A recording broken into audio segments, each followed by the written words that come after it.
Hi, everybody. Dan Illman, Mike Beer, taking a look at race number 10 at Kentucky Downs on Saturday. What a huge card. $1 million race after $1 million race. And this race, the Grade 2 Kentucky Turf Cup, features some of the better turf horses in the country. Let's take a look at this field. We're going 1.5 miles over the European-style turf course at Kentucky Downs. And Gouffo, the number 8, just won the Grade 1 Sword Dancer for the second consecutive year. We all know Gouffo's story. He'll stay every inch of 1.5 miles. He just needs a little bit of pace and race luck. He does. He's going to need a trip, but this is his distance. 1.5 miles is what Gouffo really wants. As you mentioned, he's a multiple Grade 1 winner. Going this distance, boy, I guess Clement feels like they've got him good right now because he's back in 2 weeks. 12 entered in the body of this race. The 13 Militarist, the lone, also eligible. We'll throw up the Timeform US pace projector for this race, and Timeform US believes the 5 Keystone Field, who has some tactical speed, can be up front. I can certainly see that. Not sure about the 9, Who's the Star. This is a horse that's come from way back in his 2 turf victories recently at Woodbine. There doesn't appear to be a ton of speed in this race. I do have a feeling the number 3 Temple can adapt to any kind of pace scenario. Yeah, that's to Temple's advantage. You're right about that. They could do anything they want with that horse. You're right about this pace. I don't know who's going to go to the lead in here, Dan. It's really hard to make the 9 anywhere within range of this pace early, though. He's just shown absolutely no speed. 2 starts back, they went 53 to the half. He was last. Maybe Breakpoint, the 2, who just went gate to wire in the San Juan Capistrano, will be a lot closer to the pace. But a slow pace works against our 2 morning line favorites, Gouffo and Arclo, the defending champion. The number 1 is Red Knight, and he finished second to Arclo in last year's edition of the Kentucky Turf Cup. This horse is closing in on $1 million in earnings. He can still run at the age of 8, and Michael Maker did it again. First-time Maker. This horse scored in the Colonial Cup last time out, beat a couple of next out winners.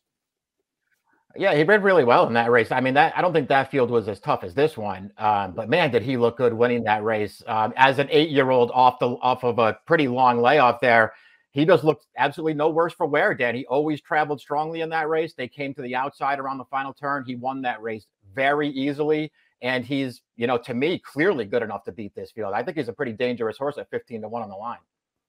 The number 2 Breakpoint could be part of the pace picture. He won all 5 of his starts in his native Chile, including 3 Group 1 victories. He didn't do much in his first 4 starts in North America, but they shipped him to Southern California. We've seen this in the past. Horses based in the East Coast ship out there. They make hay. Here's Breakpoint's win in the San Juan. Capistrano going 1 3/4 miles. He went to the lead. He slowed down the pace. He's very game to hold on.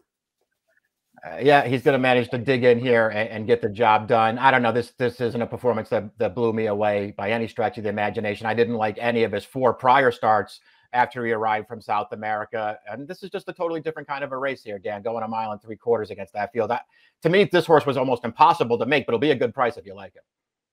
Big step up in class and should show some speed. Tyler Bay's aboard for Neil Drysdale. Temple is the number 3, and we talked about his tactical speed. He can adapt to any sort of pace scenario. Last time out in the United Nations, the race will show you right now at Monmouth, they went pretty fast in the early portion of this race. Tribhuvan, the 2021 UN leader, is on the lead.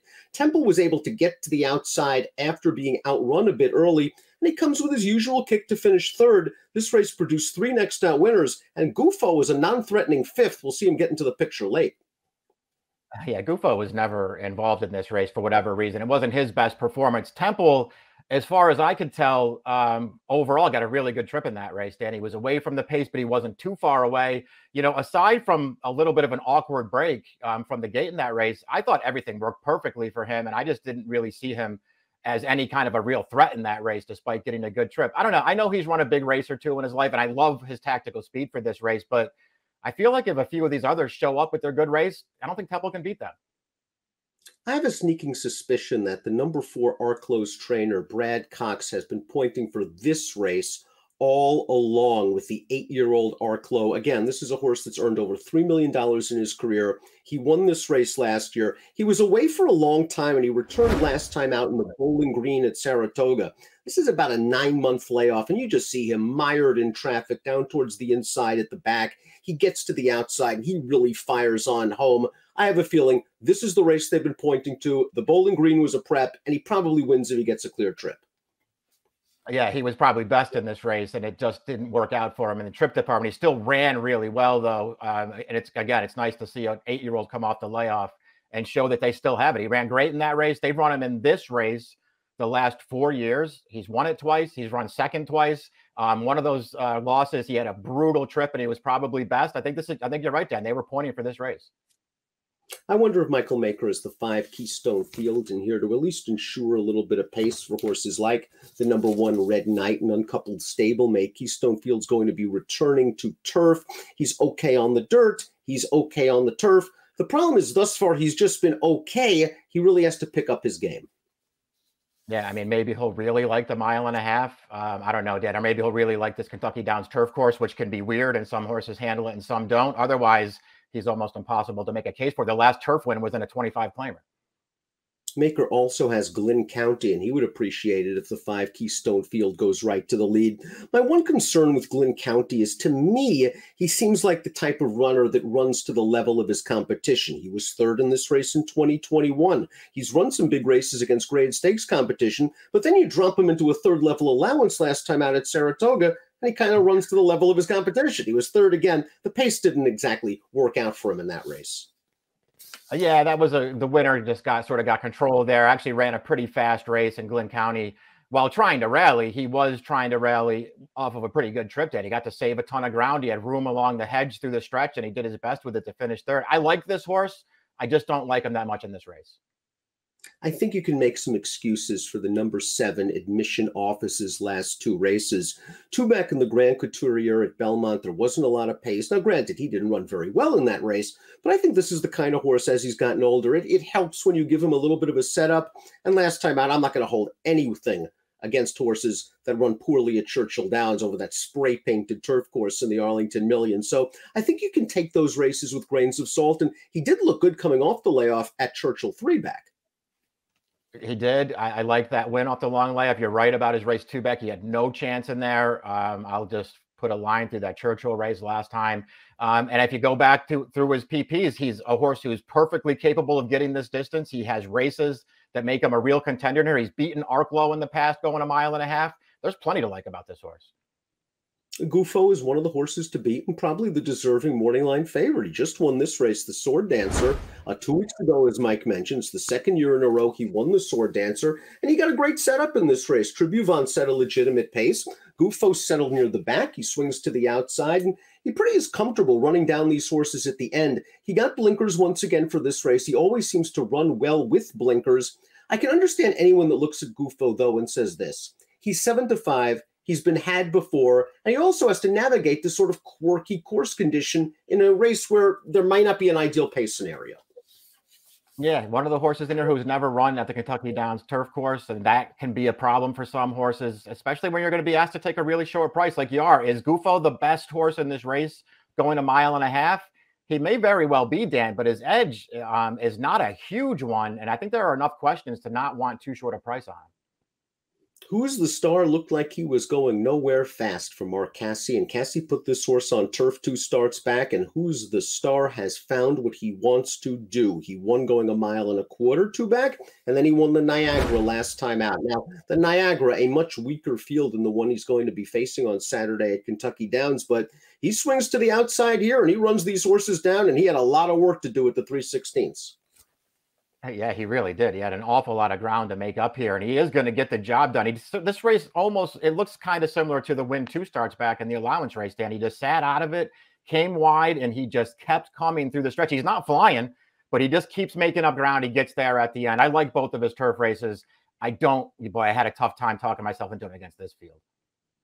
Up next is the 10, another mystery. I've always been a big fan of this Illinois bred. He handled weaker competition 2 starts back going 1 mile at Hawthorne. And last time out in the Colonial Cup, he was beaten by Red Knight. I'm curious as to your thoughts about that race. I didn't think he had the most ideal trip.